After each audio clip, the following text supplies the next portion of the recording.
Welcome everyone to another KiteCast webinar. We're very pleased to have you join us today. We have we usually end the year, or we have the last couple of years talking about our forecast report for the upcoming year, and that's what today's webinar is about. And I know you don't want to simply hear from me. We want to hear about and from the practitioners what they think of our findings. And we have two practitioners joining me today, Ranbir and Frank, and I'm going to introduce them here in just a second. But a couple of housekeeping items before we get into the mix of everything. Number one, if you happen to have a question for us, you can put it into the QA, and we'll try to get to it at the end of today's webinar. We try to save a little bit of time at the end of the webinar to cover some of those questions that come in. Also pay attention as we're going through the different slides. We'll highlight different insights and findings from the report. I'll pay attention to those chats as they come in. If there's one that's appropriate to what we're talking about at the time, I may throw out a question to Ranbir or Frank in regards to what their thoughts are in regards to the question that you've posed. A couple things in regards to content that you might be interested in, the report itself, as well as the landing page. The landing page has an infographic. The report obviously advertises this webinar. We sent out a press release. There's a blog post with my thoughts on some of the findings. Eric will be throwing that up in the chat, so you can click on it and you can take a look at the report. If you have thoughts or ideas, drop me a note on LinkedIn. I would be interested in hearing what you think about what we put in the forecast for 2024, as well as what you thought might be missing. Who knows? Maybe that's something that will make the 2025 report. We'll be sending out a recording after today's call, so you'll have access to that. Some of you sometimes ask that question. And with no further ado, let's jump into it. This is our second annual report where we've done a forecast. Other vendors like Mandiant, for example, produce one that many of you probably also take a look at. It provides a lot of valuable insights in terms of what happened the prior year, as well as what they anticipate is going to come up in the forthcoming year, which is what this report's about. But before we jump into the details, Frank, our audience is probably, if they're watching Kiteworks at all, they're familiar with you. But why don't you give an introduction to yourself and tell them what you do here at Kiteworks, and provide your insights in terms of where you think we're headed. Absolutely. Good morning, everyone. I'm Frank Balonis. As Patrick mentioned, I'm the CISO here at Kiteworks. I've been working at this company for over 20 years, working through various positions and responsibilities. Of course, security being the main objective, not only of the company, but of our software as we provide it to our customers.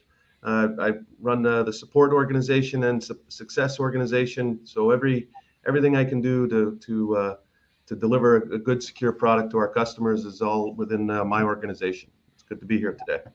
Well, Frank, I always appreciate you making time to speak with our audience on our webinars, because you have great insights. There's not very many CISOs who can say they've been with the same company for more than 2 decades. So you're a unicorn in the marketplace, but that provides a very unique perspective for our audience. Ranbir, I think my team met you just a few months ago. PhD student at Georgetown University. Years of experience in cybersecurity in the government as well as the private sectors. You made the transition over to running your own company, I think earlier this year, if I remember correctly. You're going to have a unique perspective and play off of Frank here. I think it's going to be a lively discussion. Can you introduce yourself to our audience? Absolutely. Thank you, Patrick. Good morning. Good afternoon, everyone. I am Ranbir Bhutani, CEO, Virtual CISO of Cyber Culture. Actually started my company about 3+ years ago, Patrick. Either way, our focus is virtual fractional CISO services, really to tell a story to organizations and helping them building a very solid strategic cybersecurity program in place, and hopefully preventing them against the latest cybersecurity attacks, especially as attacks continue to rise. It's very important to stay safe and secure. Thank you.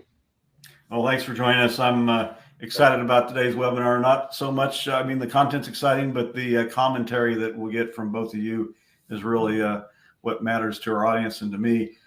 Just a quick introduction in terms of what the report is about. We had 12 predictions in this report, which I have listed out on this slide. You can get all of those if you download the PDF of the report, which I think Eric has thrown into the webinar. You can see, we focused on AI, which probably is not a big surprise to the audience. Everyone, if you're not talking about AI, I don't know where you've been for the past year, right? We'll talk a bit about, legacy communication tools and the risk that they pose, and the fact that the market is, from what we're seeing, based on interactions we have with our customers, turning towards more modern approaches when it comes to security, as well as compliance protocols. You march down the list here in terms of the file size. As companies try to exchange larger and larger file sizes, they're running into obstacles with some of the other communication tools that are available in the marketplace and so forth. So really get your hands on that report, download that PDF and save it.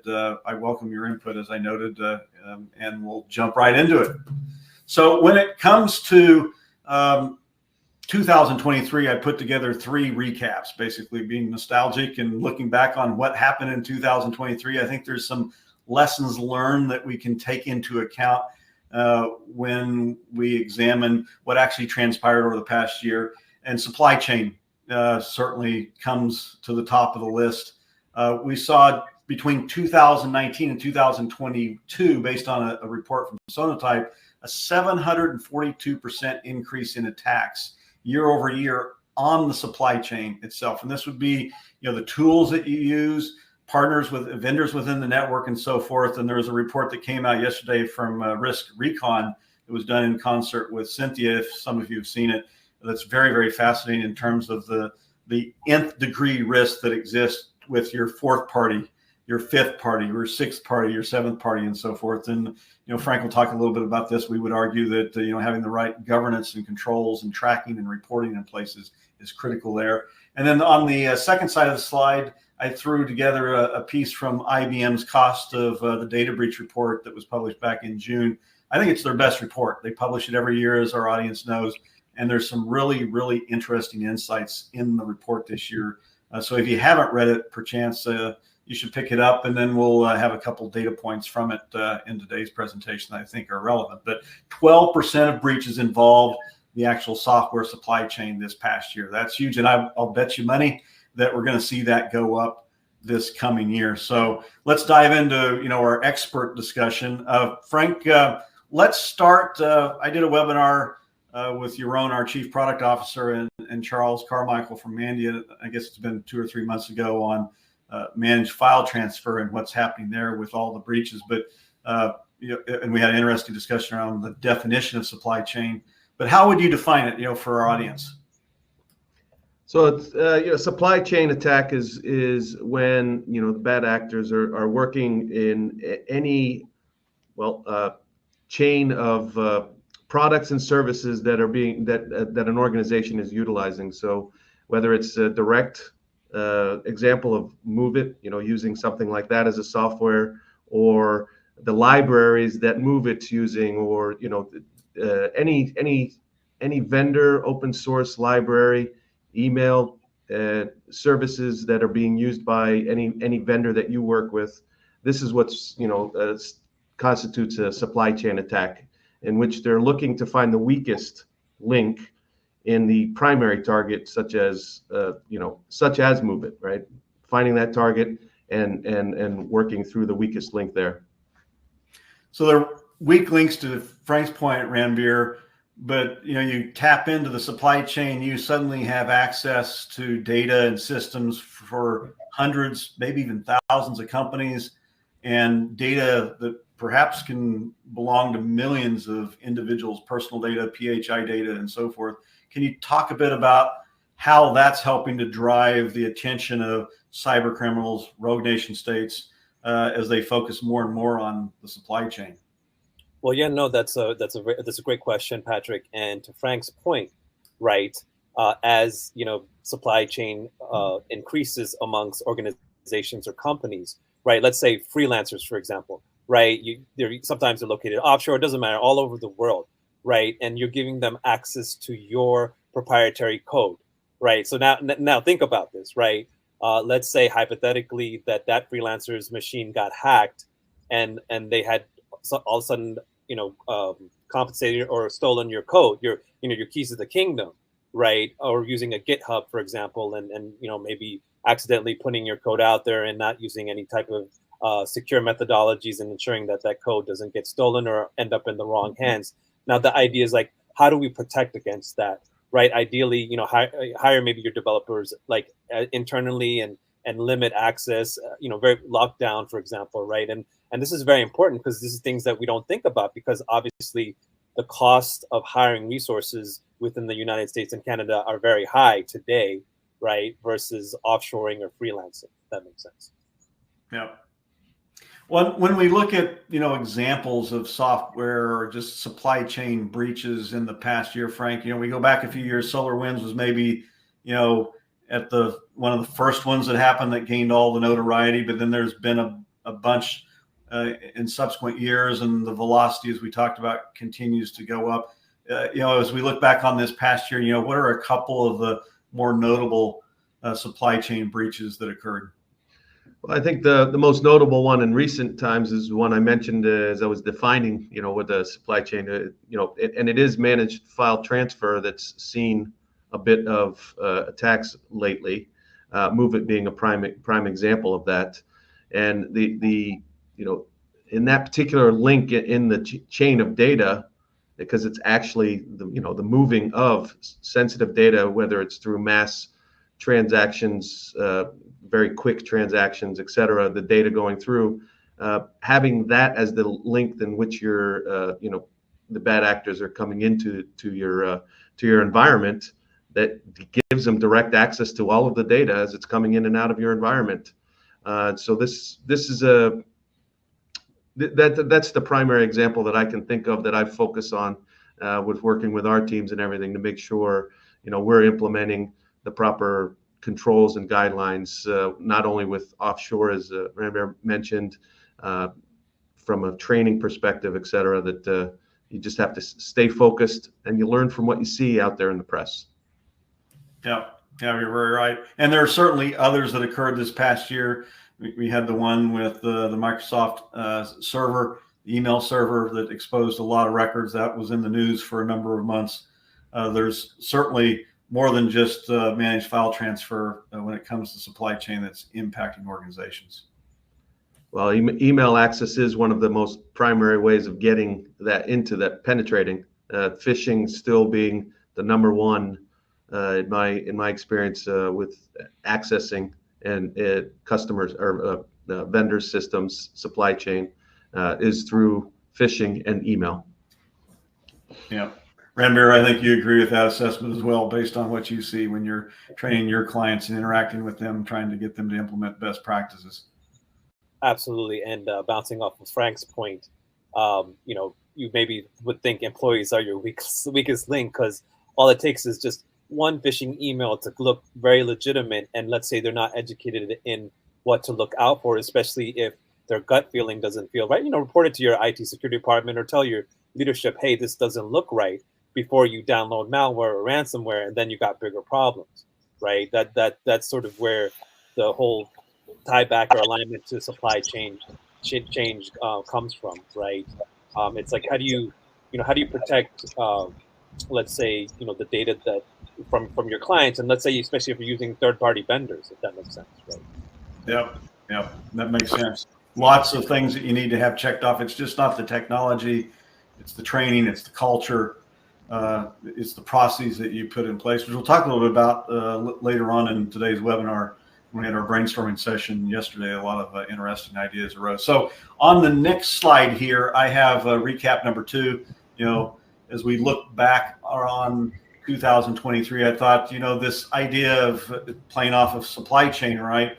But third parties. So you have contractors, you have vendors, you have customers, even you have partners in your network that can expose risk. And these 2 data points came from that IBM report that I referenced a moment ago, another rich round of data sets from them. The first one there on the left-hand side, 15% of breaches involved third-party business partners in 2022. And when they published the report on 2023, I'll bet that number certainly doesn't go down. It probably goes up, right? And then on the right-hand side, another interesting data point, business partner breaches have almost a 12% higher cost than the average cost of a data breach. So when an actual data breach occurs because of a third party, your cost is going to be higher, which is interesting. The fact, before we jump into a couple questions here, that most organizations literally have thousands. We do an annual survey report in addition to this forecast report. In this year's survey report, we found that of the survey respondents, 90% of organizations said they share sensitive content with 1,000 third parties. And almost half said they share it with more than 2,500 third parties. Frank, that exposes that creates a huge risk perimeter, right? You're talking thousands of third parties that you need to be worried about if you're a CISO. How do you deal with that? How do I deal with that? Well, first off, you have to, it comes back to what Renber said earlier. It's training your employees. It's the systems that you have in place, the policies, but also the education of the employees who are actually communicating with all of these vendors and third parties and working through that, making sure they understand the risk, they see what the risk looks like, and they make the right decisions. That's where it all starts and ends, really. You can put automated processes in place, you can put other systems in place, make sure you need those to help in keeping your end users educated. But the primary focus is education, followed with technology, and making sure you're have the systems in place to help automate, but making sure you have the right education for your employees to make the right decision at the time that it's crucial. Very, very true. Now, we typically think about email when you cite third-party communications. That's the first thing that comes to mind. We email them, right? Yep. And maybe now we start to Teams them or something, but email is predominantly the number one thing that comes to mind. But in reality, when you look at sensitive content that's being shared between third parties, it's much, much broader than just email. It definitely is. The reason email keeps floating to the top in certain scenarios, though, is it's the sensitive data they add to the emails that also become a problem, right? If someone asks you a question, you don't think anything of it, you reply and you attach the sensitive information and just send it on to them, realizing or not realizing that you just exposed sensitive information to the wrong people. So there's got to be mechanisms in place that can help the employee make the right decision by having the proper processes in place, not only for any communication, whether it's chat, whether it's email, et cetera, and helping to filter and understand which data you're trying to export from your environment. Well, there's different types of data. It's sometimes specific to industry sectors. Whether you're talking about the genome sequences in pharmaceuticals and life sciences, manufacturing, you're talking about big CAD files, manufacturing schedules, healthcare, obviously it's PHI data, but there's other aspects obviously involved there as well. Law enforcement, it's video, it's personal information for those who are being arrested, or even the officers or the employees in the law enforcement agencies. DOD is a whole separate webinar. I think we've done about 3 or 4 of those this year. I think Frank was on 1 or 2 of them. You're talking about M&A activity, financial documents, legal documents when it comes to law firms. There's lots of, the number of use cases are almost infinite in many ways. Ranbir, the cost, according to IBM's report, as we can see over there on the right-hand side of the screen, is higher for third parties than a normal data breach. Why do you think that's the case? There's probably a number of factors behind that. Yeah, no, Patrick, that's a great question, right? So a company gets breached, right? They all of a sudden get threatened for a ransomware that got infected in their networks, and they're asking for $1 million in Bitcoin, right? So that's just one cost, and let's say they paid that. Well, think about the cause and impact.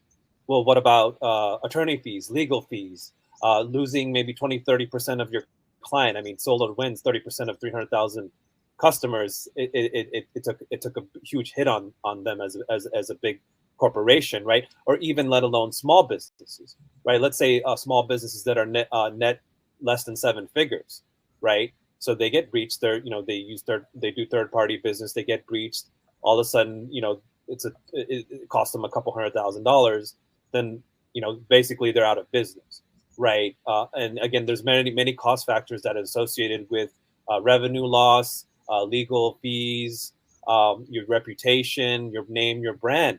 I mean, especially the business owners that spend a long time building their business to success. It's unfortunate.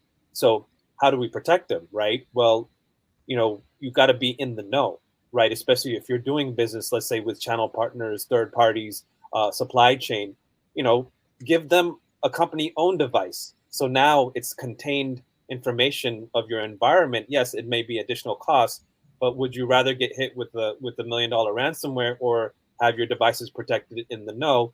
And I'm gonna bring this point up. Bring your own device was probably the worst idea invented in mankind, because you're not in the know of those devices. You don't know, like, especially if you hire freelancers or if you're hiring folks that have access to your data, right? And one more thing to add, MSPs, right? They resell a lot of different vendors. How do you know those vendors are not protecting your client's data? The same. Yeah, that's a lot to digest there, Ranbir. A lot of things that the CISO needs to be aware of. Frank, I mean, there's processes, there's training, there's a lot of different aspects involved.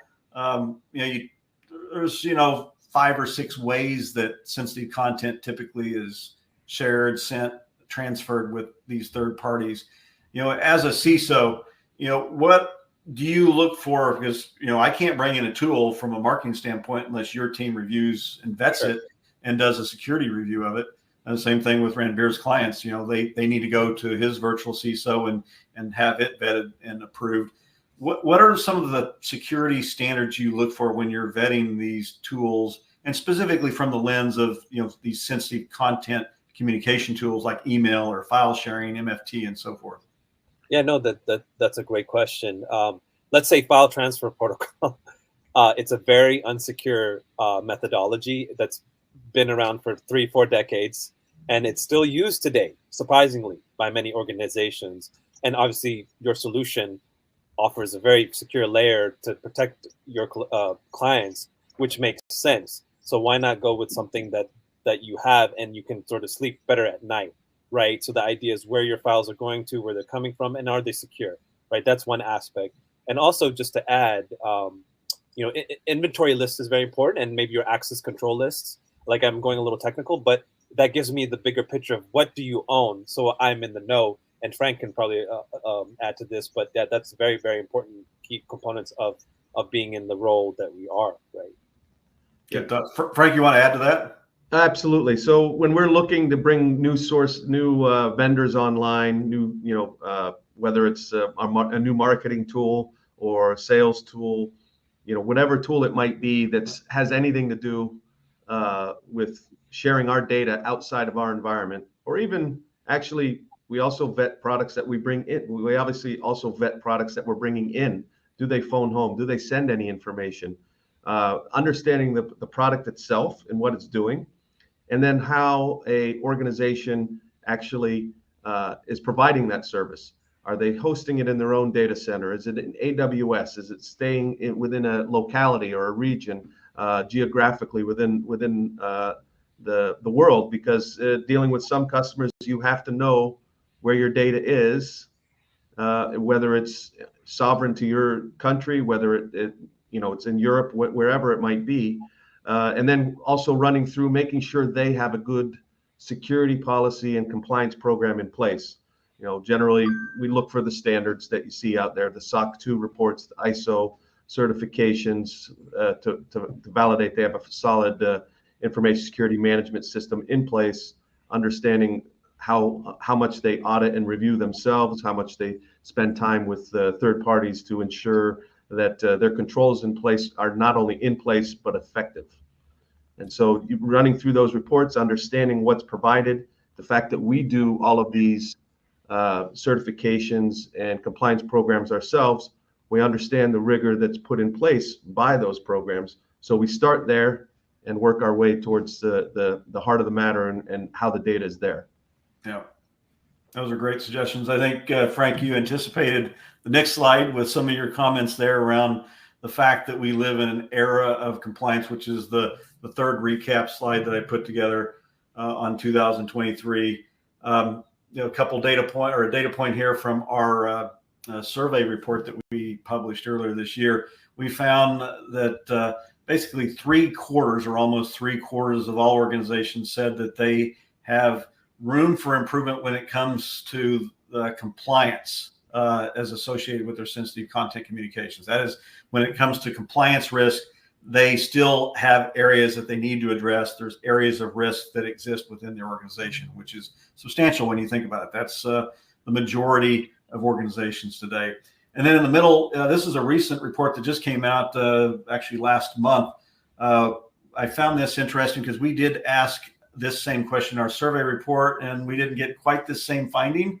But this one's interesting. It's around all the U.S. state data privacy laws that have been passed. All of us know about CCPA. It's been around since, I think, 2018, if I remember correctly. And they did an update last year. But then we've had a bunch of other states, four that as of the end of this year will have laws in place. And then we have a bunch more that will go into place in 2025 and 2026. Almost 60% of respondents in this study that was conducted said the tracking status of legislature and differences between state laws is their top regulatory compliance challenge, which is quite interesting because there's a lot of regulatory compliance challenges out there. And for 6 out of 10 or almost 6 out of 10 to say so, that's striking to me. And then the last one here comes from that IBM report that we've cited a couple different times. This one's also interesting. Basically, those that have low levels of non-compliance have a 23% higher data breach cost than organizations that are, on the average or on the norm, which is interesting. So if you have less compliance with regulations, you're going to have a higher cost when it comes to data breaches. So there's a lot to talk about here. Remember, let's start with you. Because there's a lot of complexity here. If you just look at this slide, one takeaway is, gee, there's a lot going on here, and we don't even have all, the EU AI Act that was passed, the changes to GDPR and so forth. There's a lot to track here in regards to compliance in general, but then when it comes to data privacy and protecting data, there's a lot to consider as well. How do you as a CISO get your arms around all this complexity? Yeah, no, that's a great question. What type of data or sensitive data does the organization store, right? That's very important. And B, what are they trying to protect? And C, how to keep it safe, right? Very, very top three things, basic things that, CISO needs to understand going into any organization, right? Again, to your point, like the 23% higher data breach cost, because business owners, founders, C-levels, board of directors, generally cybersecurity is not even a thought, and it's just more of an expense or a nuisance to them, because what's the level of risk that they're willing to take, avoid, transfer, or mitigate, for example, right? Or in that case, going back to laws like of enforcement, right? So, okay, now the laws are there. Do those privacy laws associate with any fines, right? Obviously, there is like the SEC, DOD, Federal Trade Commission. It's going to be a very huge gray area question mark, because the idea is once these organizations get fined, they're like, oh no, now we need a cybersecurity SME or a CISO or whatever, somebody to come in and say, what do we need to do to build, Frank's point earlier, like build a strategic program against ISO 27001 information security management systems, or SOC 2 type 2, right? Or NIST cybersecurity framework, or let's say even going more in depth, the MITRE attack framework. Oh my God, if you build that into your infrastructure, you will have a lot of preventative measures, not just technology. I mean, again, it goes down to people, data, environment, and costs that all tie back to cybersecurity, right? So that's my 2 cents. Interesting. Speaking in threes is always helpful. You can always remember them. Frank, when it comes, building on what Ramber just said, I think you have an interesting perspective here, because your team over the years has gone through validations with various standards, whether it's FedRAMP, I think we're at 6 years now, since 2017, moderate, you've gone through that process. We're SOC 2 compliant. We're now ISO compliant. And when you did the ISO initiative earlier this year, actually, or was it last year? Now I forgot. Last year, and this is now the second consecutive year. Thank you. You're able to achieve or demonstrate compliance very quickly with the auditors. Normally it would take, I think on average is what our audit firm told us, 9 months, and you're able to do it in less than 3 months. I assume that as you focus on regulatory compliance, you become more adept at the subsequent regulations that come down the road, but you also develop the processes and standards that help you reduce the cost to the last column there on our slide when a breach or an incident does occur. Absolutely. As we discussed yesterday and preparing for this meeting today, we talked about the different frameworks. Ranbir mentioned the NIST cybersecurity framework, the 800-53, which a lot of various compliance programs, security programs are all based on NIST frameworks.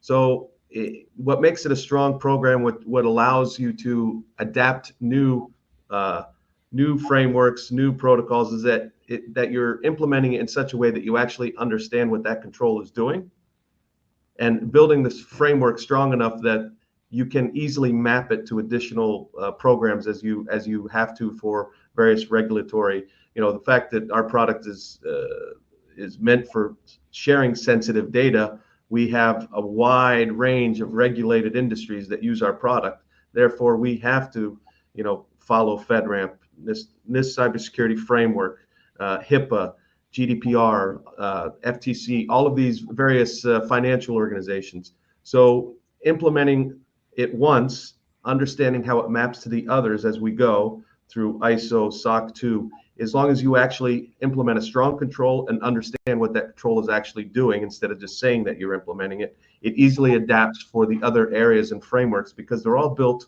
on very similar domain structure as far as access control, education, incident response. These various frameworks very well map to each other, allowing you to accelerate the program. It's said out there, compliance doesn't mean security, but you can't have full security without a good compliance program to put the right framework in mind and controls in place. Great insights. Just don't dip your toe in the compliance regulatory water, jump head first, and you'll be more successful in the long run, to Frank's point.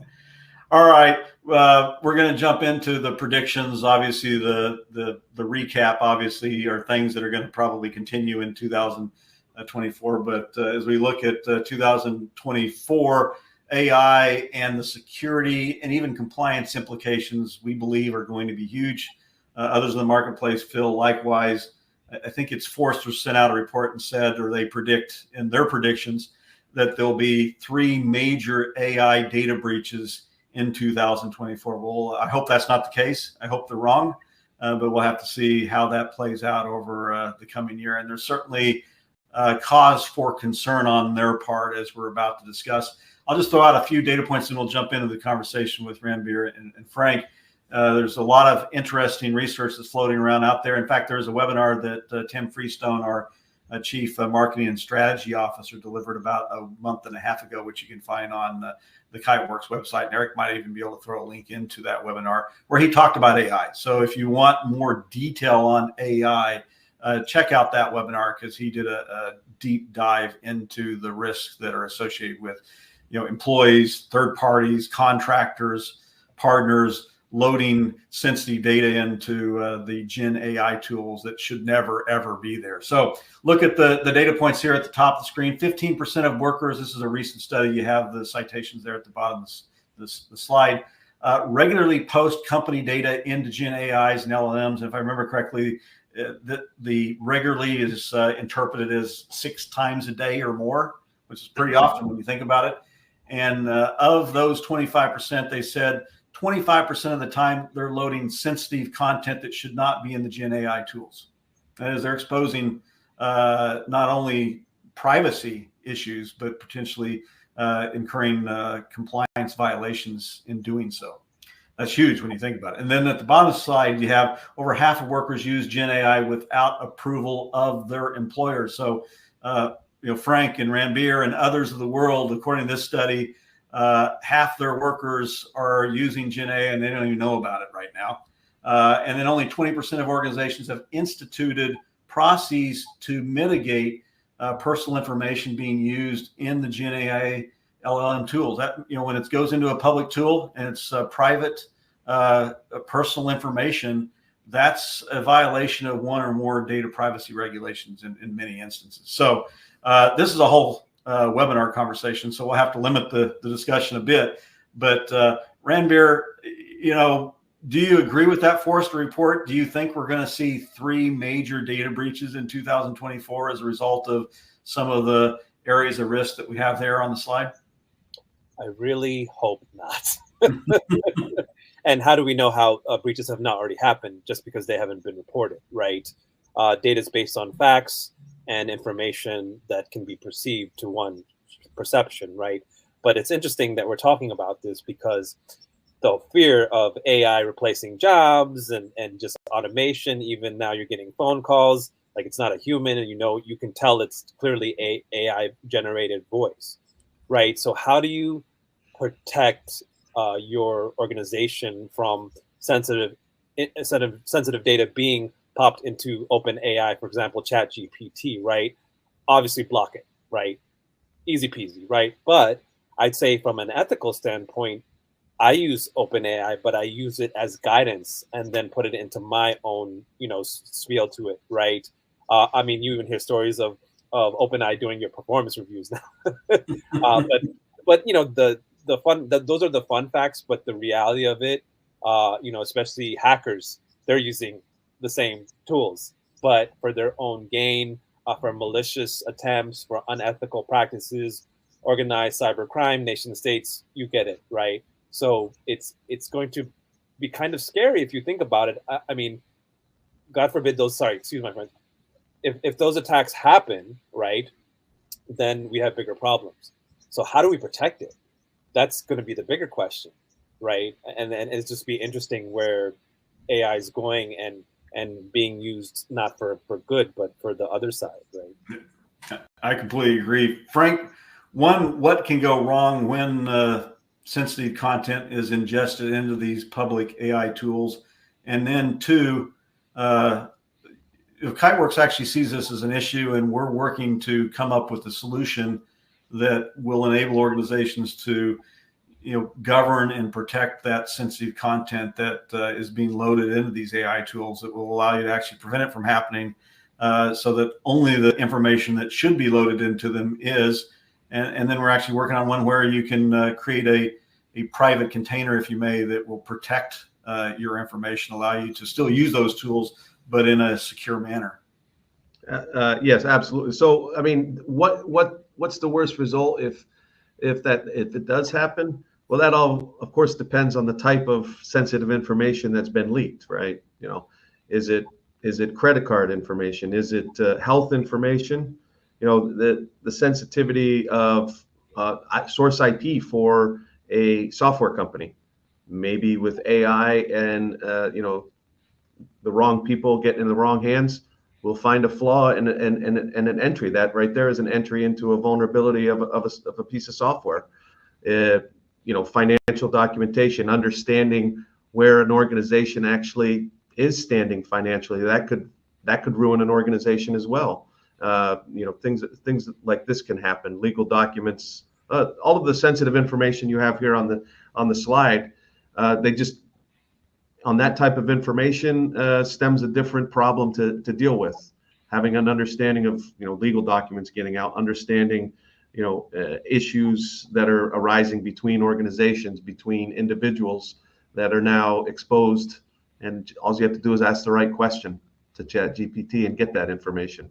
That's the danger, or that's one of the many dangers of it. To your point about what type of process and program are we putting together to help mitigate this issue? Well, it starts with what Ranbir mentioned earlier. Don't allow any data to come from your environment into a GenAI platform that's out there on the internet. Utilize tools that can grab and create your own private and your own information, and therefore then utilize a product like Kiteworks with tools that can actually look at the data and ensure that it's only the correct data is going into the right place. For instance, utilizing the platform with MFT and monitoring of the data and only allowing the MFT portion of the Kiteworks system actually put the data into a GenAI platform that you are hosting in your own environment. Therefore, you're keeping it secure, keeping it in your own place, and being able to, if necessary, to provide the functionality needed, which can be very helpful in training. So GenAI does have obviously significant value, even with sensitive information. It can be utilized to bring new employees up to speed. It can shorten the time to service type of scenarios. So there is value in it, and therefore, if there's value, you have to come up with ways to actually utilize it. You have to always balance these things with the need and the use case. Yeah, some exciting stuff. And Eric, it might be useful to throw in the demo link in case some of our audience members are interested in a deeper dive around what Kiteworks is doing and how they can use Kiteworks to govern as well as secure the content going into the AI tools. Maybe throw in a demo request there, which I think he just did, which I think might be helpful. This is related, or some of this is related to AI on this slide here in terms of the growth of file size.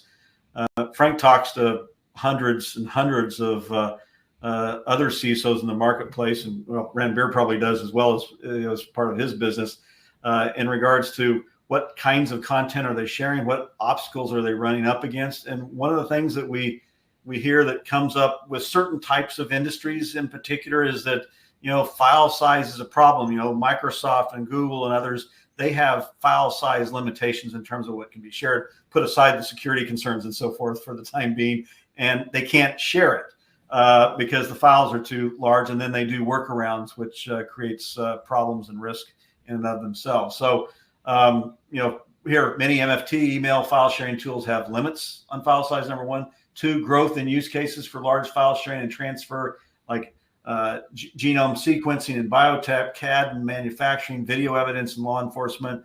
Those are huge files that are probably larger than many of the maximum limitations that some of the providers around communication tools allow in the marketplace today. And then AI, we're going to talk a bit about it. I have a question for Ranbir, but before we talk about AI and how that may be impacting file size, Frank, why is this an issue? What do you hear? What results in risk if you have a file that's too big that you can't push through your communication tool? Well, as we mentioned yesterday, the history of this company started out because of the inefficient methodology of sending large files. 20 years ago, it was very common to have like a very low limit of 5 megabyte, 10 megabyte on attachments and email size. Email has always had the ability to send files. It does have that framework, but it's very inefficient. So size matters. So the product started out for getting around those problems. And FTP, as Ranbir mentioned, was very. It's still active today, which does surprise me every time I talk to another customer that still uses FTP. But it also was not very user friendly, so they preferred email, but that wasn't big enough. So creating a useful platform like our tools, where it makes it easy for them, but at the same time puts the right processes, controls, and limitations that are necessary for the sensitive data, but allows the smallest file. I talk, like you mentioned, I talk to customers all the time, and sometimes they'll say, "Oh, I have this really large file, and it's 10 megabytes." But then the next day, I talk to a customer that's like, "We need to make sure our platform is built properly to send a 1 terabyte file and massive amounts of data on a very regular basis." So you have to have something that's capable of handling the smallest, most sensitive data to the largest data out there. And we have no limitations really on our sizes. It's just on the amount of storage that you provide for the system to operate. That's interesting and good. If you're interested in taking a look at that, click that demo link that Eric threw in chat as well. Ranbir, this question I have for you on the third point on the slide around AI-enabled analytics likely to add growth in file size. It brings me back to a quandary my team had. We were trying to ingest all of our public content into an AI tool that we're using to generate instructions for our sales development representatives. We're using to develop content for the website, and we're a big company. We produce a lot of content, but you would think we wouldn't run into an issue here. And the AI platform we were using actually had a limitation of, I think it was a million words. And we ran into it before we got everything ingested in the tool. We can't ingest all of our blogs and our glossary pages, for example, because we would exceed the million word limit, which is interesting. So when we look at AI, AI generated analytics is just a grow file size. I assume that's probably going to create issues when it comes to transferring files with systems that have limitations, because we're going to see larger and larger files over time. Yeah, no, that's an interesting question, right? Where sometimes it's more on the configuration side of a platform or a program. Let's say open source, for example, OpenAI. I'll go back to OpenAI, right? Obviously, there is limitations on wording, and then that equates to megabytes and then gigabytes and terabytes, right? The idea is that, do you have enough storage? Let's say the server that you've deployed the open source on, right? And there's some, sometimes you can go on the back end and adjust the size, right? To say more like in this case, you guys said after 1 million words, it capped you off. You couldn't use it. Like basically the tool was kind of like useless at that point. But at the same time, okay, well, where's the settings and configurations on the back end that you can increase the amount of words so you won't run into that problem, right? More of a wording problem than storage, right? Obviously, storage is not that expensive these days, right? So that's one aspect of at least resolving maybe some of those challenges that one might face when using OpenAI in a contained environment, right? No, it's just very interesting. Everybody either is feeling good about AI or not so much, but in the cyber world, we're really worried. We don't want the worst outcome, but if it does come, how do we protect ourselves, our employees, our organizations, especially being a long time in the business. Kiteworks, you guys have been over 2 decades, right? And all of the data, like it's stored somewhere, right? And it has to be protected, right? Very important. Interesting. That's a good segue over to this slide when we look at legacy tools when it comes to AI threats. It could be one of them, right? But with these, they're often built on decades old technologies, whether it's email or managed file transfer. And Frank's spoken about managed file transfer a bit, so we won't belabor the point. But Frank, you've lived through one major breach during your career.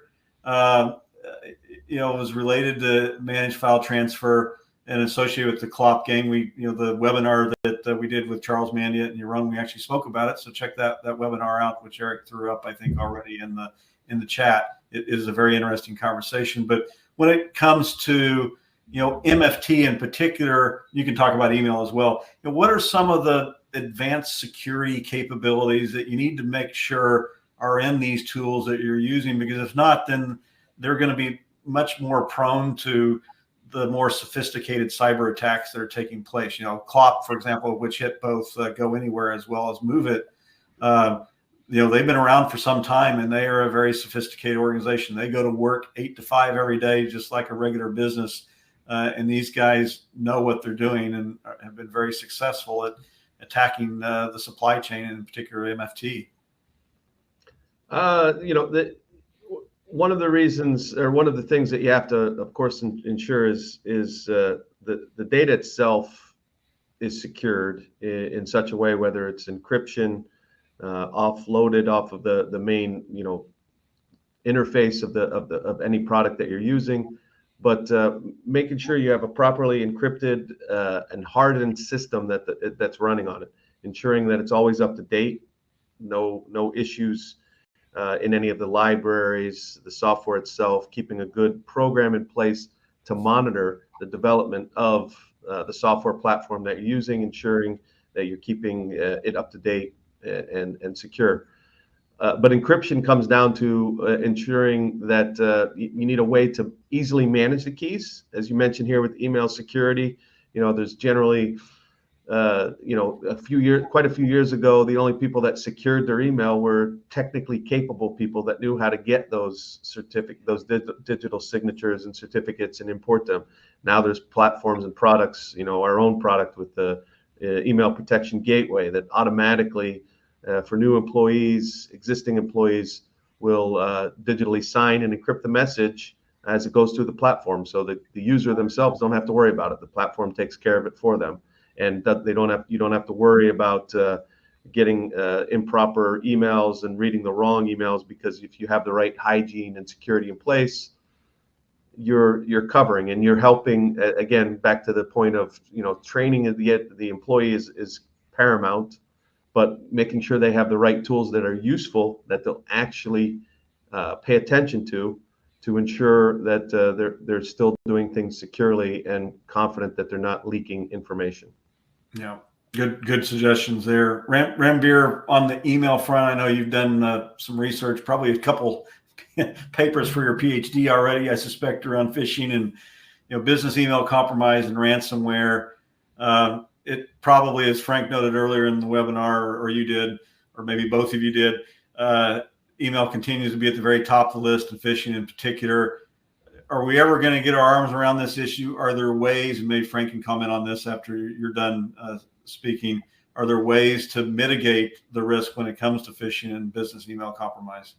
Yeah, no, absolutely. Just stop sending emails. No, just kidding. So no, it's interesting, Patrick, you bring that up. One of my assignments actually was on the CrowdStrike Global Report of 2023. So there's a huge increase in e-crimes and ransomware as a service. Yes, that sounds scary, because now the hackers can just pay for a service rather than developing it from ground up. And there's many other tools readily available for in the dark web, dark world, and let's say the Tor networks, right? Okay, now that's one aspect of it, but from an email security standpoint, is the email in transit or leaving, like going from point A to point B? Is it being encrypted, right? Are you using let's say a self-signed certificate, or a certificate that validates you are Patrick Spencer sending the email, or no, Ranbir Bhutani is posing Patrick Spencer or Frank, right? It's very important that you also know and understand when emails look, again, suspicious, and of course having that security is very important, because it's outliers that will block, let's say, at least some of the malicious emails, or at least notify you if something malicious is happening. And again, going over the wire, safe and secure, right? Frank, any further thoughts on that? And then we'll jump to our last slide in the webinar. But thoughts on email security and phishing and business email compromise. Has Kiteworks figured out some mechanisms here to reduce the risk? Yeah, absolutely. As I mentioned, the email protection gateway, which helps, again, digitally sign, monitor the emails, recognize. You have to put things in place. For instance, we have it set that email can only come from the proper sources that we understand and have for Kiteworks.com. We also reject emails that come from domains that don't have these things in place, to ensure and reduce the width of the problem of receiving malicious emails. Then you also have to have that training in place. Again, it comes back again to the training of the employees, having a constant training program to help your employees recognize a phishing attempt and understanding how to respond to it, report it, ignore it, delete it. These various training mechanisms that we do on an ongoing basis, as well as an overall awareness program that we do on an annual basis. Well, I believe maybe Ranbir, you do this with some of your clients. We have an organization that actually sends text and emails that are malicious or intended to be malicious, to see if employees will actually click on them and so forth. So it's part of that training regimen that you have in place. Yeah, no, the classic simulations of phishing, right? You'll be surprised, even executives and boards fall for it, right? And because they don't do the fact checks, right? But here's another idea I want to add to both the managed file transfer and email security: continuous monitoring.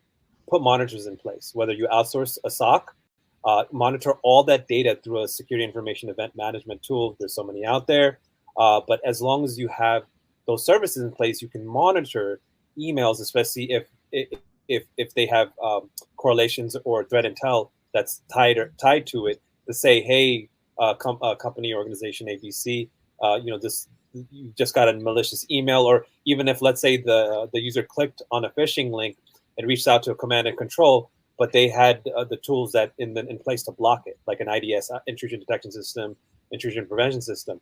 Now with managed file transfer, monitor all your APIs, right? Very important. Like what's going from point A to point B to point C, right? And then let's say all of a sudden a man in the middle attack is happening, because remember the cyber hackers, they hack every single domain subnet globally. They don't care. They have the tools, they use the services. Meanwhile, on our side, well, put those protections in place, and now you have the monitors that you need to say, okay, well, you're going to be alerted and preventative measure. Anyways, that's my 2 cents. No, those are great suggestions, and we haven't mentioned it, but Kiteworks has AI anomaly detection built into the platform that helps detect some of those things in a proactive manner. If there's anomalies that are detected, Frank starts sending email to a country he's never sent email to, or data he's sharing, and so forth. There's a number of different aspects involved, but that monitoring element, you're spot on there. All right, my last slide here. We believe strongly in this. We had a couple announcements this year ourselves around our next generation digital rights management capabilities. You want to check out that press release, or if you'd like to see, and Frank's talked a bit about this, the advanced governance when it comes to tracking and control around data. And then, advanced security capabilities we believe are important. But, what is content-defined zero trust? Zero trust is tossed around a lot in the marketplace today, sometimes lightly, sometimes in regards to various manners of security. We believe that it needs to be applied to the content layer. We've been focused on the network layer, which is important, but the content layer quite often is what the cyber criminals actually want to get to at the end of the day. We have an interesting data point here from our survey report. 22% of organizations have policies and systems in place to track and control access to sensitive content communications. Long way to go there, obviously. That's the problem. The response, Gartner predicts DRM is going to be a growing focus for organizations. We believe that's the case as well, particularly next generation digital rights management. Digital rights management has been used in the past, and we don't believe it's been defined quite well. And then the technologies that have been put into place were inadequate. And we believe that Kiteworks is moving in the direction of implementing more comprehensive controls that are needed from a DRM standpoint. That means unified tracking, control, security, least privilege access, view only access, safe video streaming. I'll let Frank answer that in a second in regards to what we mean about view only and safe video streaming. Brand new capabilities are available in the Kiteworks platform.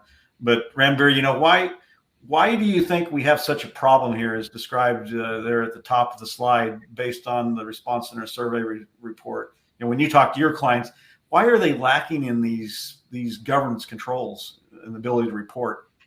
That's a great question. They don't know what they don't know. It's the truth.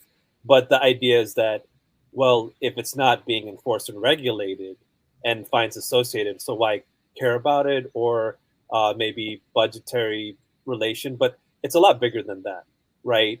It's always very important to implement a cybersecurity program, regardless how big your organization, whether you're a 10 employee to a couple thousand employee company, right? The idea is, not only do you have a program, policies, procedures around governance and compliance, but let's say in this case, for the line of this slide, you said zero trust but verify. I say trust no one, but you can't do that, unfortunately, right? But the idea is that the NIST 800.207, which goes back to the zero trust architecture concepts and methodologies, right? At one point, everybody was selling zero trusted technology, but it's a lot bigger than that. How do you lock down role-based access controls, right? Why does Patrick Spencer have access to the security team? Group. Again, no, just giving you a scenario that if you're part of that team, right? Or why does the operations have access to the system administrator group? Why does he, she, or whomever have that? What's going on? Are we not doing the audits and reviews? And this goes back to the zero trust, or even locking down cloud-based environments, which is more of like, let's say, a cloud access data broker, not to get too difficult. Interesting.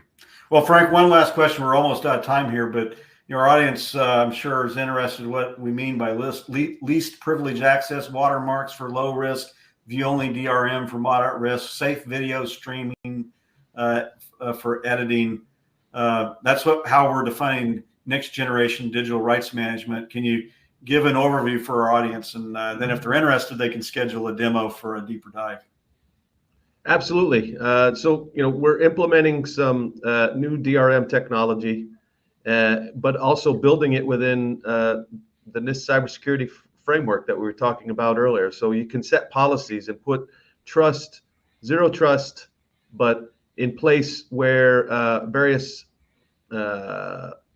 conditions are met that would allow. So, for instance, myself, I'm sitting here at my desk here at headquarters. So while I'm here, I would have full access to a folder to upload and download the files because I'm in a corporate environment, I'm a corporate network, and we're validating all of these endpoints as I log into this sensitive information. Now I'm remote, I'm in a hotel room. Now I can only look at things maybe watermarked if it's a something that I shouldn't even be able to download, or viewing it and things of that nature. Or with our new DRM capabilities, I'm allowed to edit it, but I'm actually doing it through a video stream, and I'm not actually able to download or access the data itself directly. I'm accessing it through a remote connection through a video stream where I'm not actually, touching the document, so to speak. Interesting.